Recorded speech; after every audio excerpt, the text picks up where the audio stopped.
च्या 4 पॅराग्राफ मध्ये कुठेही उल्लेख नाही की आम्ही तुमचं पाणी बंद केलेलं आहे। भारत सरकारच्या वतीने सय्यद अली मुर्तजा हे सेक्रेटरी आहेत, ministry of water resource, Pakistan, Islamabad, यांना असणारं पत्र जे लिहिलेलं आहे ते पत्र आपले भारताचे जे सेक्रेटरी आहेत देबाशिष मुखर्जी यांनी लिहिलेलं पत्र आहे आणि हे पत्र 24 एप्रिल 2025 ला लिहिलेलं पत्र आहे। मी आपल्या सगळ्यांशी हे पत्र शेअर करतो, पण त्याच्यामध्ये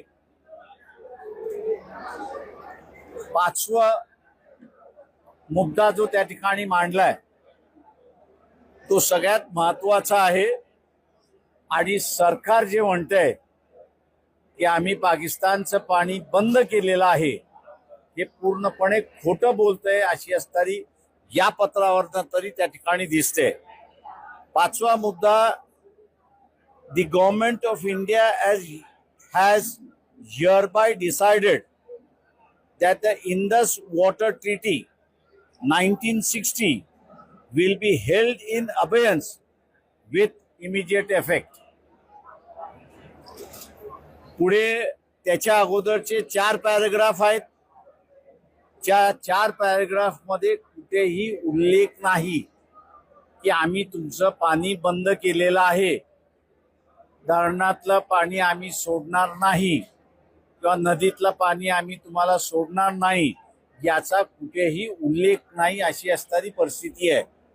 त्याच्यामुळे गव्हर्नमेंट ऑफ इंडियाच्या वतीने, मोदी सरकारच्या वतीने की आम्ही असणारा इंदस करार रद्द केला असं जे म्हटलेलं आहे त्यांनी रद्द केलेला नाही, तर त्यांनी अबेयन्स मध्ये ठेवलेला आहे। म्हणजे कायद्याच्या भाषेमध्ये म्हणायचं झालं म्हणजे नरोबा कंजोबा, कायद्याच्या भाषेमध्ये स्टेटस को आपण जे म्हणतो ते स्टेटस को माझ्या भाषेमध्ये नरोबा कुंजोबा, तुला जे काढायचं असेल ते काढ, मला जे काढायचं असेल ते काढ, अशा रीतीचं असणारं हे पत्र आहे। मी हे पत्र आपल्या सगळ्यांशी असणारं शेअर करतो।